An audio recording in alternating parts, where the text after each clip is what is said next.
आद्य क्रांतीवीर उमाजी नाईक यांची जयंती सालाबादप्रमाणे पिंपरत तालुका फलटण येथे मोठ्या उत्साहात साजरी करण्यात आली। यावेळी जेजुरी येथून ज्योत आणण्यात आली होती।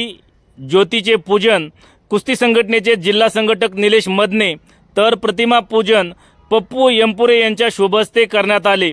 आद्य क्रांतीवीर उमाजी नाईक यांच्या जयंतीनिमित्त जिल्हा परिषद शाळा पिंपरत हायस्कूल पिंपरत तसेच पिंपरत येथील 3 अंगणवाड्यांमधील सर्व विद्यार्थ्यांना वही, पेन, फरसाणा, लाडू, केळी आदींचे वाटप मंडळांच्या पदाधिकाऱ्यांनी यावेळी आद्य क्रांतीवीर उमाजी नाईक तरुण मंडळाचे अध्यक्ष लखनभाऊ आडके, फलटण मार्केट कमिटीचे माजी संचालक संतोष शिंदे, मनोज भगत, मदन ढमाळ, मालोजी आडके, अमित पवार, बावसो चव्हाण उर्फ मामा, शंभू चव्हाण, अजय जाधव आदींसह कार्यकर्ते मोठ्या संख्येने उपस्थित होते। यावेळी शासकीय सेवेमध्ये विविध खात्यात भरती झालेल्या तरुणांचा सत्कार करण्यात आला।